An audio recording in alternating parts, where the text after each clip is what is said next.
Hi, I'm Vizzy. I like making diagrams, so let's cut the bullshit and get right into it. So, why do you hate your life? Now, I think there are three main factors that go into being happy, these being your soul, your heart, and your body. Now, these terms are purposefully nebulous and function similarly to another chart you may be more familiar with. Maslow's hierarchy of needs. There are plenty of people who have picked it apart who are much smarter than I am. The basic issue with this chart is how it presents its information. The separation is not necessarily bad, but the way that each of these needs are stacked on top of each other implies that one can only happen after another. And as we're all aware, you can lack things in physiological needs while still having love and belonging. You can have a sense of esteem while not having safety. There's many cases just like this that I'm trying to avoid with my chart. So if you see overlap, it's intentional. They're functionally trying to explain the same thing. So when it comes to my chart, each aspect is separated into 5 levels, with 1 being the worst and 5 being the best. One thing to recognize is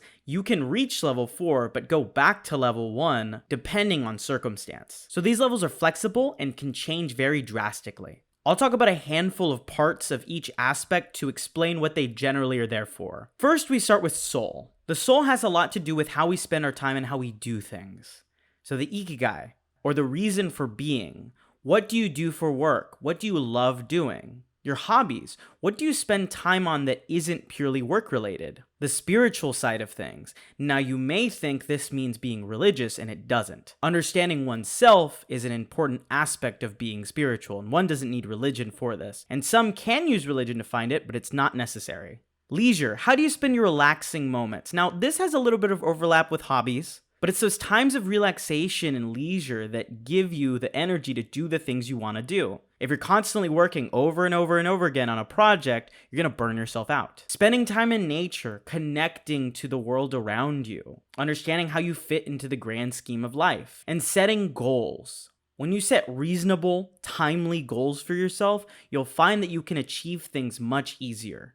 Next up is the heart. The heart has to do with our emotional health. With our self-care, how do we treat ourselves on a daily basis? What's our mindset? The social aspect, what friends do we have around us? Who do we keep up with? Therapy, the regular maintenance of the mind. Do you take the time to reflect on the things that bother you and work to improve on those things? Community, how do you connect to the wider community around you, outside of your social circle? Taking time to volunteer. Your family, how do you relate to your parents, your siblings, your cousins, your nephews, nieces, everybody? And reflection, taking a moment to look inside oneself, be introspective, take the time to meditate, and try to look at yourself from an outside point of view. Lastly, we get to body. Body pretty much solely consists of physiological needs. How much sleep do you get? How much exercise do you get? Are you taking the medicine you should take when you need to take it? What things do you consume in your body? Are you taking care of your hygiene? Do you have shelter over your head?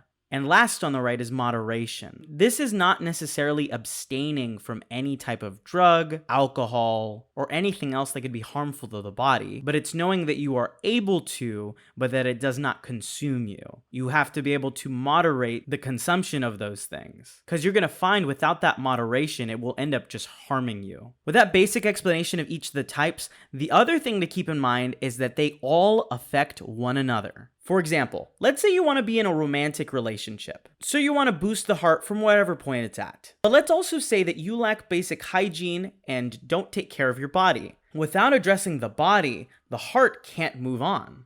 More often than not, you'll notice when one declines, the others will decline as well, because ultimately they all affect one another.